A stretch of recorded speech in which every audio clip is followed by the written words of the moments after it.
Hi guys, welcome back to the Sab and Liz podcast. We went making pottery. yeah, and this is mine. This is a soup bowl. Very nice. Liz was like, I'm gonna make a statue, but she made a soup bowl, and I made a mug for a friend. So Yeah, that's what. Should we put it over there? Here? Okay, perfect. Thank you so much. thank you. Thank you. Thank you. We have a lovely instructor. Yes. Very Very on the beautiful. camera. This is our lovely instructor. This is Nazanin, and she's very beautiful, very beautiful. and she is very talented Yeah, Thank you so much. that's so kind. and so cute. Yeah. Okay, so basically, me and my sister today decided to do a podcast and to talk about about how we are so close. Oh, but before we start, Before by we start, the way, guys, last time I showed you that my eye was swollen and my eye got better, but now today I fainted, and I don't know if you can see this, but I have a huge bruise Bruise on over my here. head? Yeah. So basically, ever since me and my sister started this podcast, we have been getting, honestly, it's evil eye. We've been getting evil eye, okay? We've been getting like sick ever since, constantly non-stop sick, eyes constantly swollen, like these bubbles in the eyes, which like we don't get at all. Yeah, very sick, very like low energy, sleeping. And then today we went to like a sauna, and I do this a lot, so I actually never faint, and I just fainted on my head. I fell on my head. I was literally, thank God, like, because I got out of it earlier. I went to shower. I walk out and I see my sister on the floor. And guys, I got a heart attack because she's very important to me. If anything happens to her, just know I'm gone too. I'm gone too. Leave me alone. Like, I'm coming to get you in the next life. Like, we're together forever, okay? So I was really like panicking and stuff. Yeah, and I was like trying to come out of it, but Liz like she got so pale, like she was so pale, like the wall behind her was crazy. But yeah, and Liz thank was God. crying, and I was like, why are you crying? Guys, like, you guys don't understand. I think like the bond we have with family is very strong. That's also what this podcast we wanted to talk about the fact like why it is so strong and why we have like such a connection. Because some people find this weird that we're like this with like my sister or something. Or not weird. I think they're like, oh, how can I have that with my siblings? But I think that people don't understand that what you see is maybe not the relationship you want with your siblings. Yeah. You know, Liz and I are very almost obsessed, would I say, with each other, to a point where we have to learn to let each other go sometimes. Yeah. Like if my sister is hurting, I'm hurting. If she's happy, I'm happy. Like it's really like connected. her mood depends on my mood, and my mood depends on her mood. Yeah. So even like if I'm like back home with my mom on the other side of the world, and I'm not feeling good, and I call her, she's feeling the same thing. It's almost like we're one human cut into. Yeah, we have like same experiences, but like in different timelines or different like you know places. And it's really crazy. You know what we have is almost like twins would have. Like the same, like we feel everything the same. We have telepathically like the same thoughts. It's crazy. Yeah, we can look at each other, and I just like if I ask her something, I'll look her in the eye, and I know what she's thinking. And I think that a lot of people, because I've seen a lot of people were asking me like, how do you have this relationship with your siblings? I also want that. And honestly, the truth is that Liz and I have we've been through a lot together. Like the reason that I'm alive today is thanks to her. And the reason that I'm alive today is thanks to my sister, you know? I think that people see us, and especially you, and they know that you've been through abuse and stuff, but I think you guys don't understand the extent. Like we were almost like we alive. came very close to being unalived and stuff. And you know, like the main reason that we're so close is because we had to protect each other when we were younger, because we grew up in an abusive household. And when I say abusive, it's literally like trying to like, you know, take our life and this and that. And you know, like with I remember like one instance with our father, like we were 12 years old, both of us. I think the first time was I was 8 and you were 7. Okay, so then that had happened, and it was basically like my father was trying to take my sister's life, and I was sitting there and I had to plead for her life. So I was like, please, like, don't do this, and this went on for hours, guys. Like, it was nights, like 5 hours. Yeah, I was on. like, I'm dying today, and I was 8, so I was like, yeah, and it was like, it's not done. like he was just threatening. Like, he No, literally I had took a a knife, yeah. put it against her throat and stuff, or like was like choking her with his knee against like her chest and stuff. And I was the only one that kind of like could like reason with him and be like, please let her live, this and that.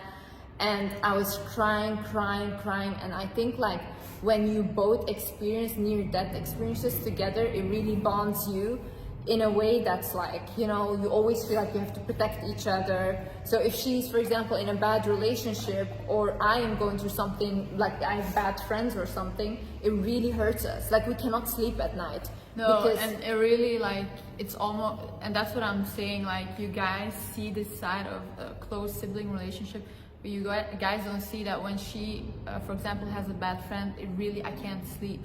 Like, it's like, I get angry at her, like, what are you doing? Why are you doing this? And we have the sense of control over each other's lives. yeah, Like, when I do something stupid, she's like going crazy, like, what are you doing? I physically cannot sleep at night. And you know? me, I'm like my, for example, 2 weeks ago, Liz and I got in an argument. I got angry at a friend of mine because we were fighting. So it really consumes our lives. Yeah. And lately we have been trying to let each other go a bit,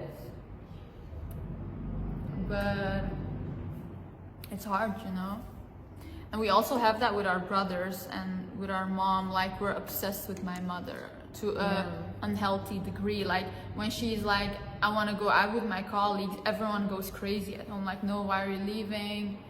And we're not like, everyone at home is like 18 plus, you know, we're all adults. And even my brothers, we're so obsessed with them, they're so obsessed with us. Like, if we imagine our future, it's always with the family. Like, we, for example, wanna buy a house. In our heads, it's like everyone is gonna live there.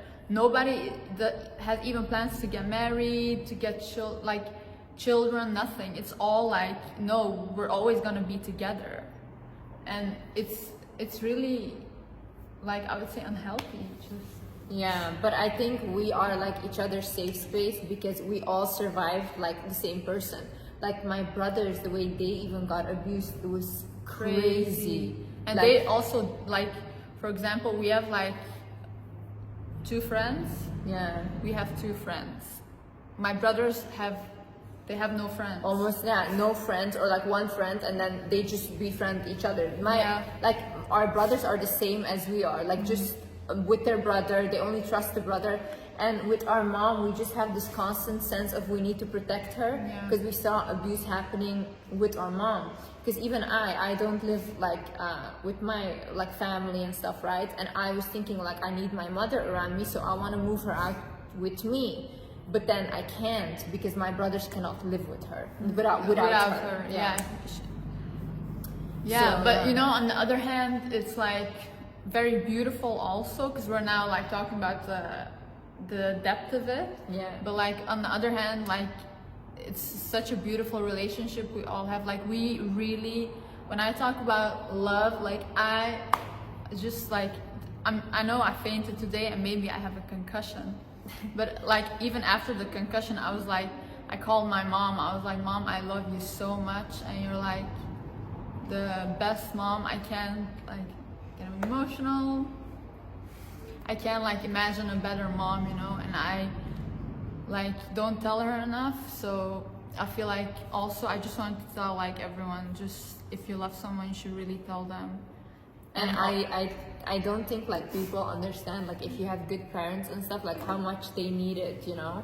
Because oftentimes we just think like, oh, whatever, they're okay, they're doing their thing, but like they really need to hear that. Because just my mom hearing it, she starts crying. Yeah, my mom, she was like so happy. And I know for my mom it's hard to accept love, and even for you. Yeah. And I've like past year I've been going through like something where I really have taught myself to open myself up more. So now I'm like telling everyone like I love you so much, I care about you, and I feel like a lot of like with Liz and my mom, it's hard for them to accept love, you know. And I try always.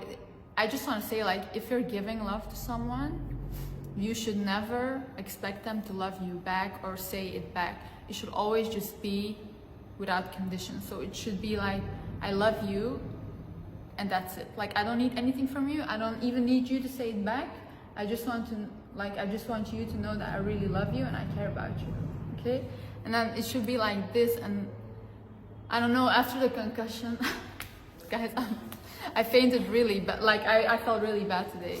I don't know if you guys can see it. It's like, you know, there is like different ways of showing love. Like for example, I like take care of people. Yeah. That's how I show love. I will not say it a lot, but I will show it through my actions, you know. Big actions. Yeah. Very big actions.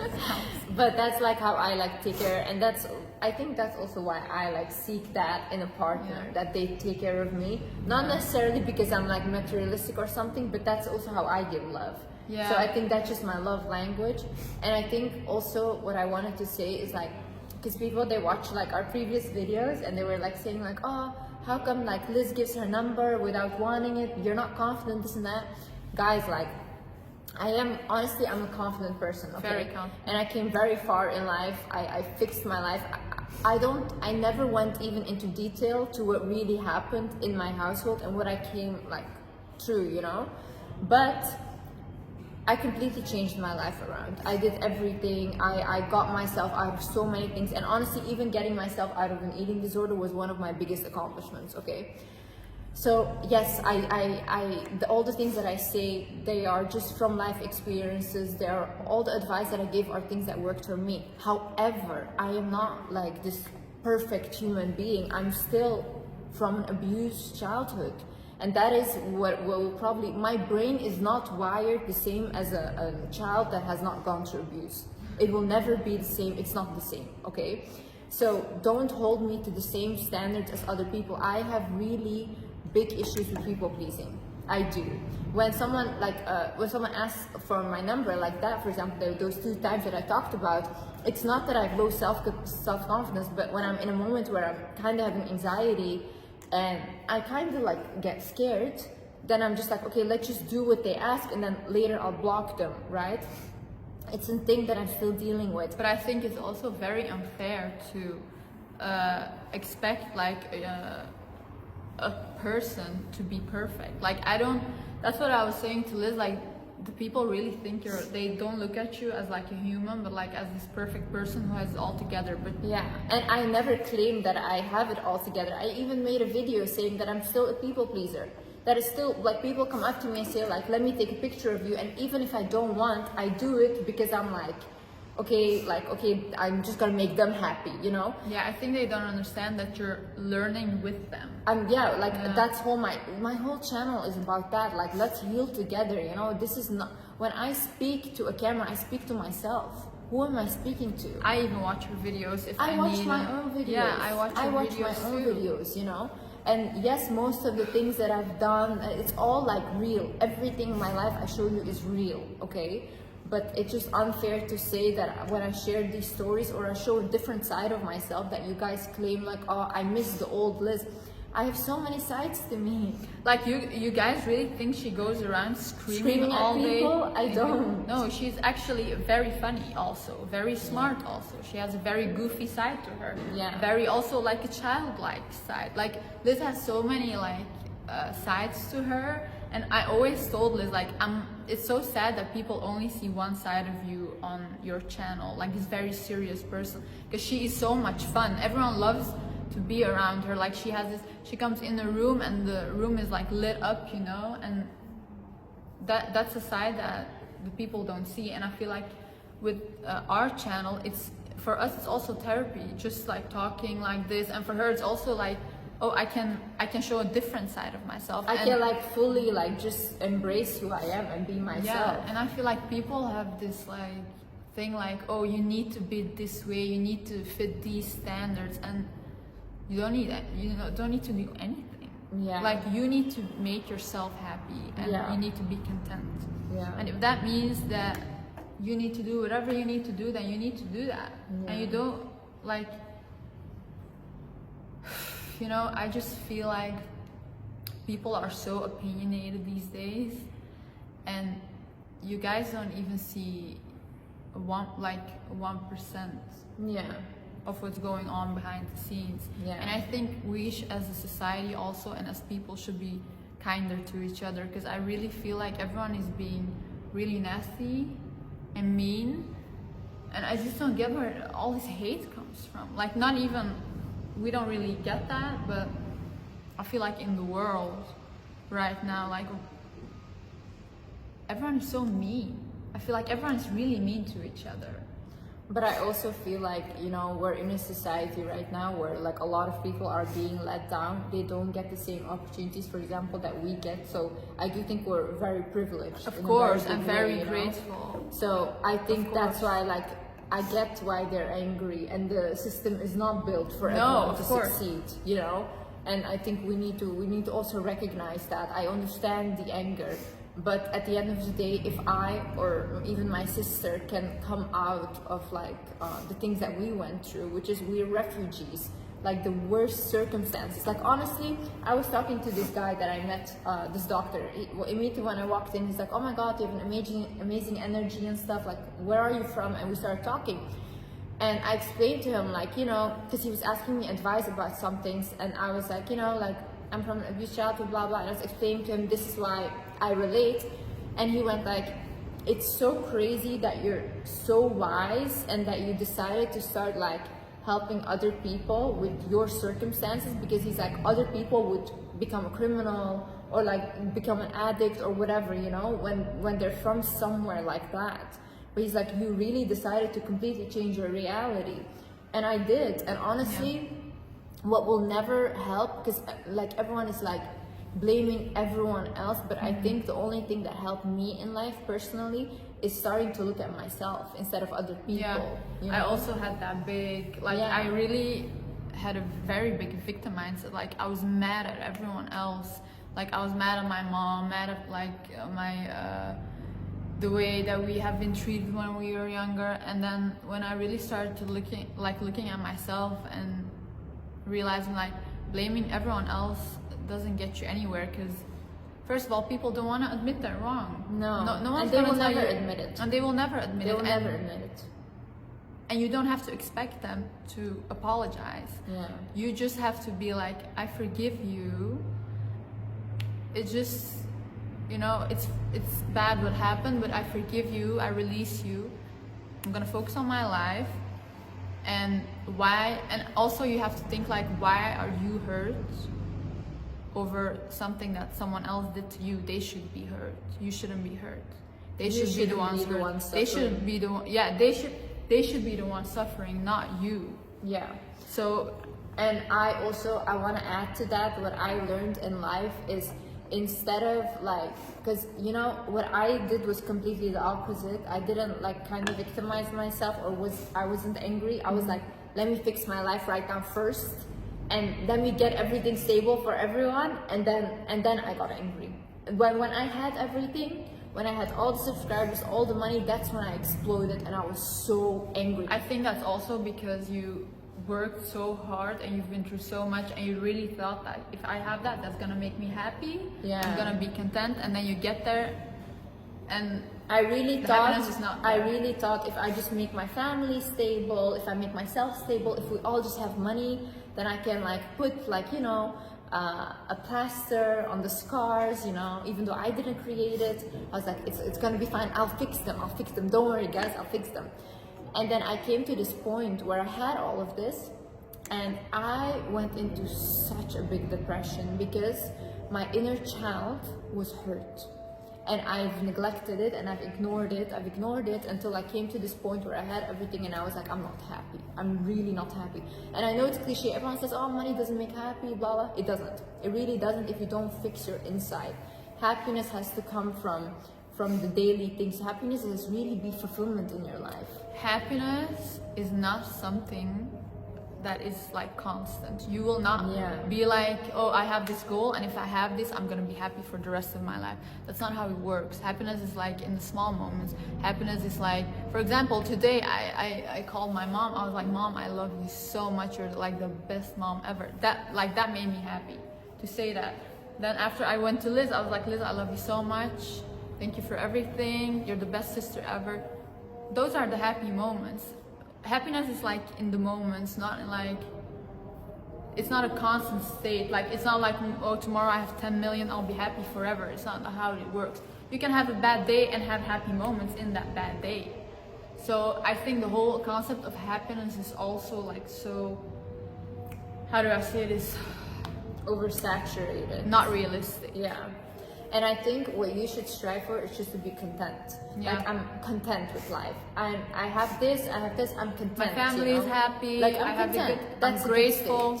And also, if you still have this mind, the reason why you never get happy when you get the goal is because the happiness and the excitement lies in the process. Mm-hmm. But once you get that thing, you will realize it just blah.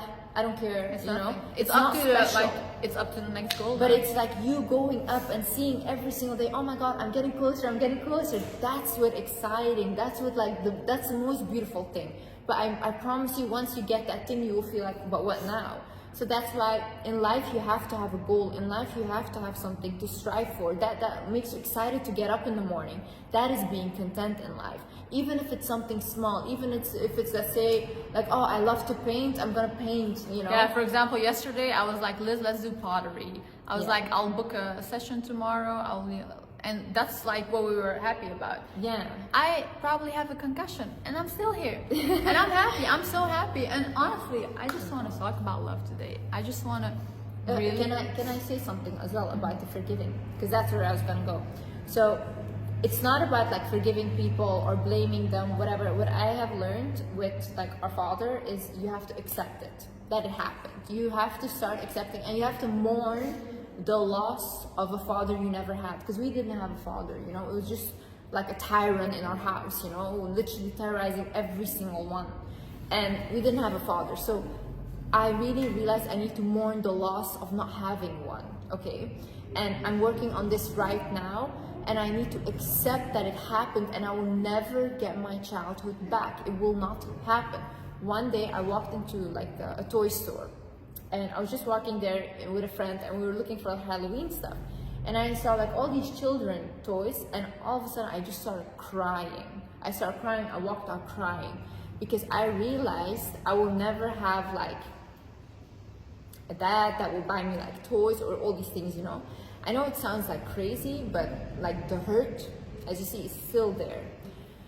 But I have to start accepting that this is life, this is what I went through, and I would not be here today being able to give others advice or talk about my own scars to heal other scars if it didn't happen. I wouldn't, okay? And I think there's a blessing in that, there's a lesson in that, and I didn't forgive him, I didn't blame him, I've accepted him.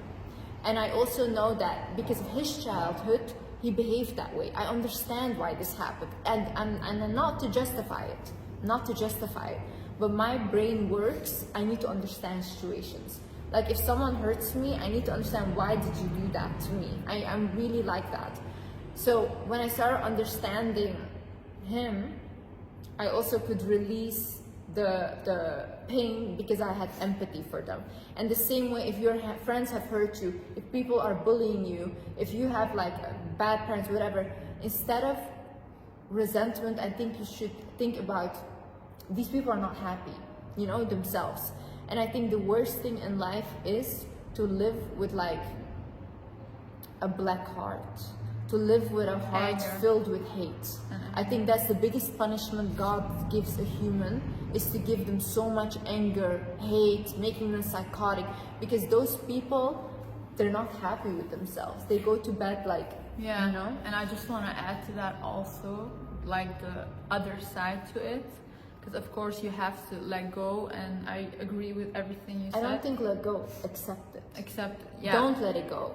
accept that it was a part of your life. But I feel like a lot of times we put a lot of pressure on like the victims. For example, with us, it was always like, you have to forgive him. You have to do this. You have to, you know, he's your father, you know. And it's like, no, I don't have to do anything. Yeah, you don't have to. And there's this big thing on like, oh, but they're your, like, this is your mother, this is your father, this is your family, you know. No, that doesn't mean that I have to accept toxic behavior. That doesn't mean I have to accept toxic abuse just because you were my father or just because you are family of me. Yeah. You don't have to accept anything from anyone. And I think people push this family thing so much. Like, guys, you can have friends that are better to you than your family. Like, you don't have to accept shit from anyone just because you were born in that family. Yeah. And I feel like it gets pushed so much, like oh no, but it's your mother. But it's your mother, you know. Yeah. But it's your brother. But it's your sister. No, I don't care. Especially if it's my mother or my father or my sister. Especially, you should respect me. You should even treat me better than other people. Yeah. So why am I accepting abuse? No, I'm not gonna do that. And if I have to cut ties, then I will. Yeah. Because I have to be happy. And I feel like a lot of people live like, oh, as long as my family is happy, even though they're like abusing me, you know, I can't say anything, I can't do anything because what will people think, you know? Yeah.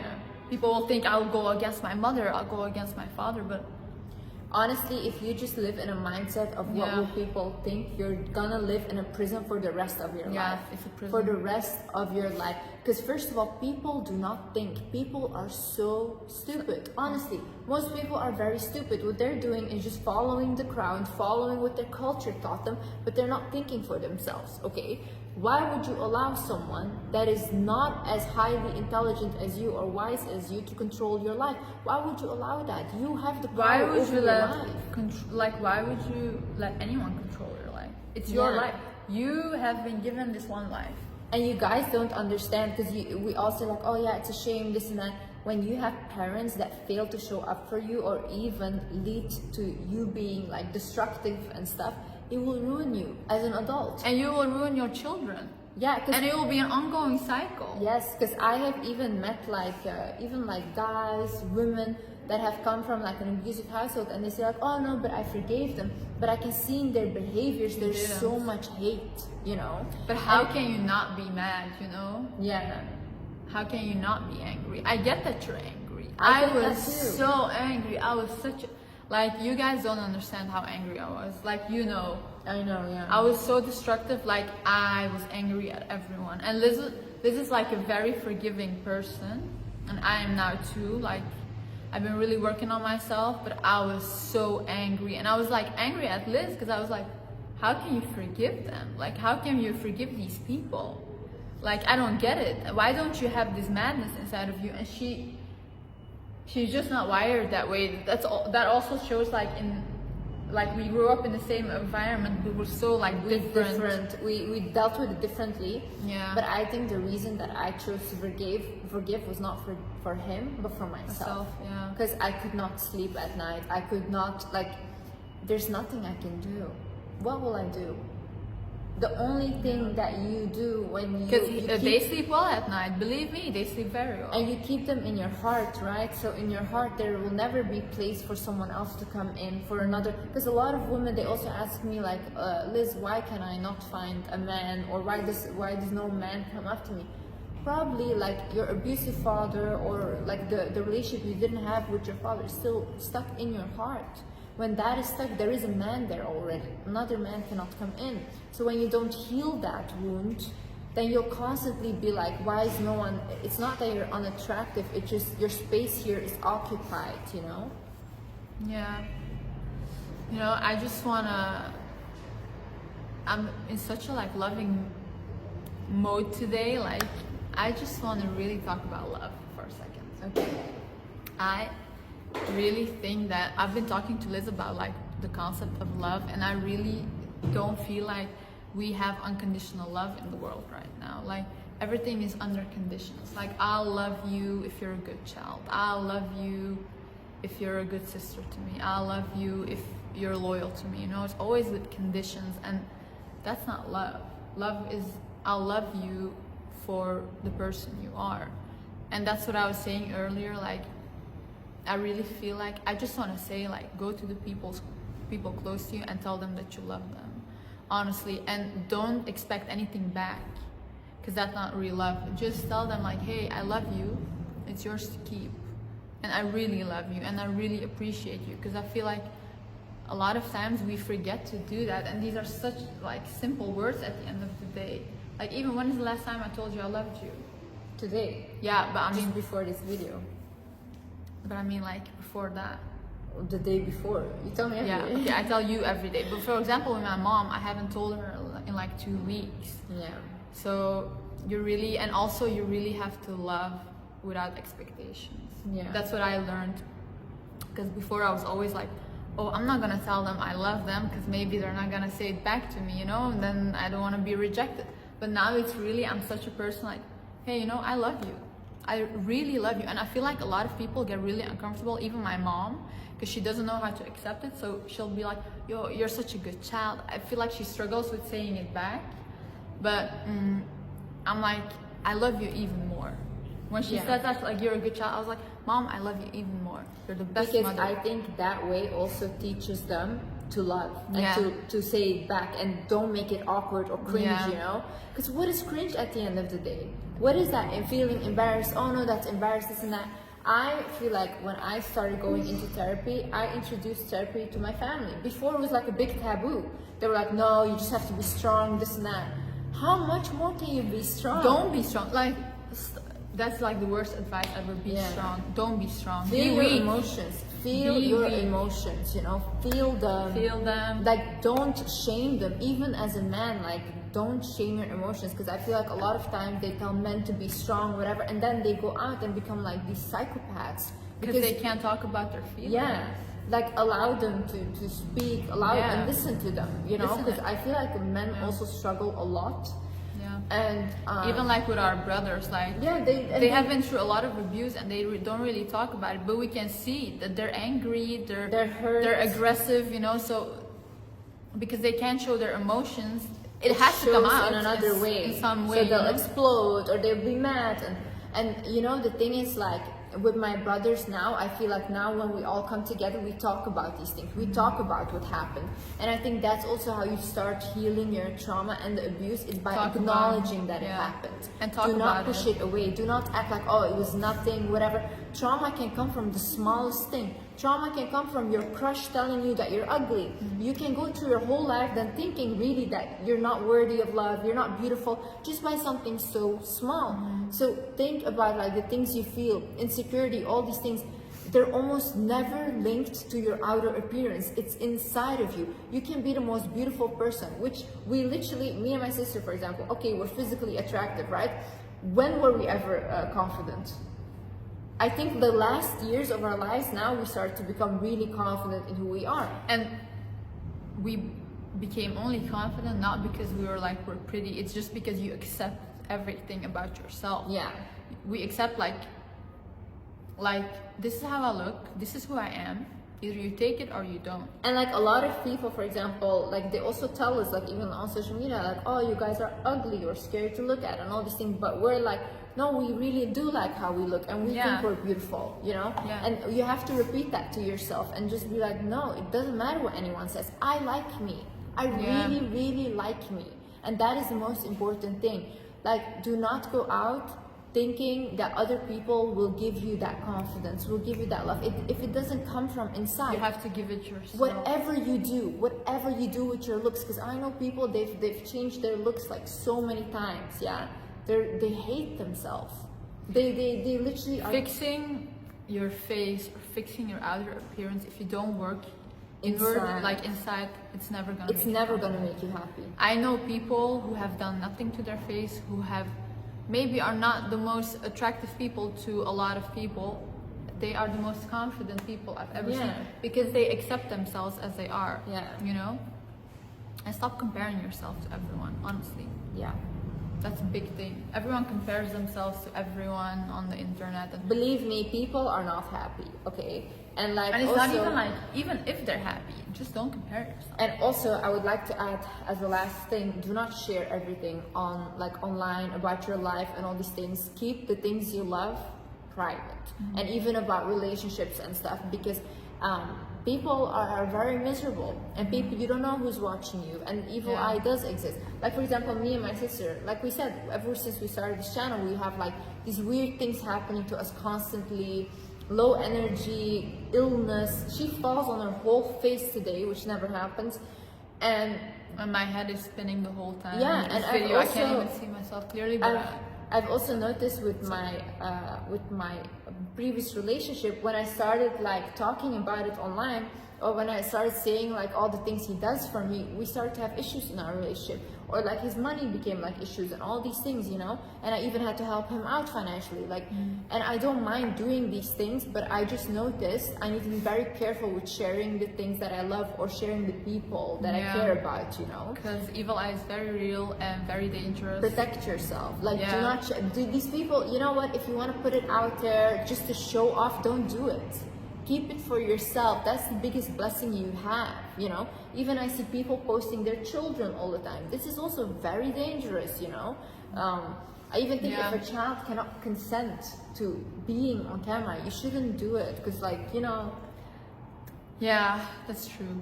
Be careful, guys. It's really, especially with the creeps out there, like especially with like all the people that do things to children and stuff, like it's bad, it's isn't dangerous.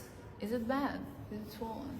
No, you're just a little hot right now. We'll get out of this thing quickly. And yeah, I just want to add to that, guys. Tell the people you love that you love them. That's what I really wanted to say today. Love is like, it's so cliche what I'm saying, I know, but love is the most important thing, and love really is, honestly. Like, it's cliche, but love is literally the reason we exist.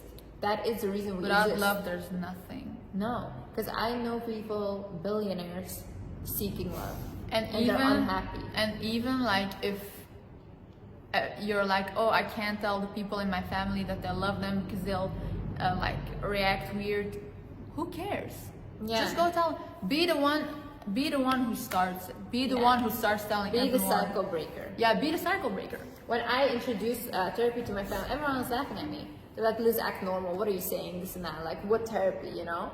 And then I was like, no. And I kept pushing it. And now everyone is in therapy. Everyone is in therapy. And we need it. We Yeah. really need it. And it really helps. Yeah. And also, if you can't afford therapy, like online, you can find so Just many start things. journaling as And well. reading books can really help you. I had like this one follower of mine. She messaged me. She said that just by books, she healed her traumas, and she also came from abusive Yeah, but I also childhood. feel like I healed a lot of things just by reading books. Because at the end of the day, these therapists also make books and they write everything down in these books. And also the book The Body Keeps the Score was a very good book for me to understand my trauma, because it explains that like my brain is wired differently than a non-abused child. And then I was like, oh wait, I'm not weird. It's normal that I behave this way because my brain is literally different, you know? Yeah. And then, like I said in the beginning, like you start to understand yourself more. You become more confident in who you are. You don't think, oh, I'm just a weird person. You only become confident not when you're the most beautiful, not when you're the smartest, but when you are like, I accept myself for who I am, and I want. And you know who you are. And you know who you are. Yeah. Yeah. Just accept yourself for who you are, and then everything will fall into place, you know. Oh, and also I saw a question. Someone asking like, how do you deal with like younger siblings? I really want to answer this question. I think it was like an older sister. She was like, how do you deal with your younger sister?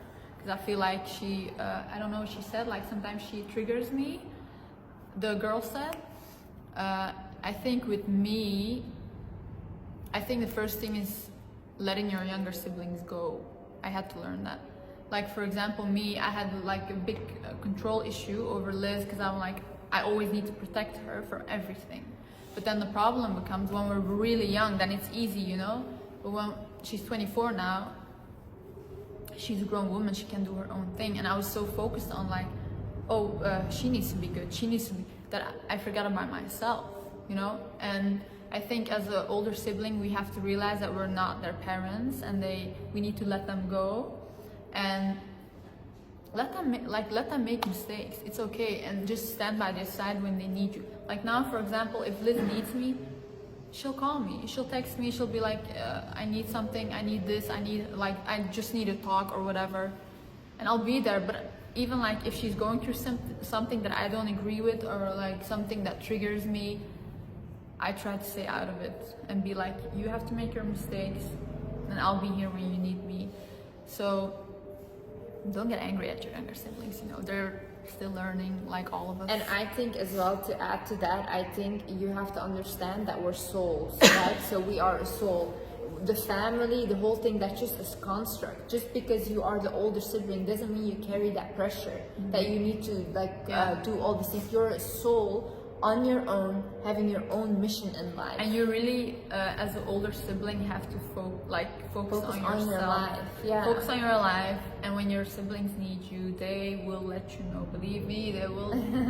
They will. They will come crying. Just give them the love they need, and if they need you, be there. But don't force anything on them. Don't try to be their parent, because we're not at the end of the day, you know. So yeah. Okay guys, I hope you guys enjoyed this video. We love you guys so much. We really appreciate you, and thank you so much for the nice comments and subscribing and liking, like everything. We're really grateful for everything. We're really grateful. Really grateful. Thank you so much. Yeah, and thank God. Thank God always. Biggest blessing. Biggest blessing. It's true. Thank you so much. Guys, see you in the next video. Bye bye.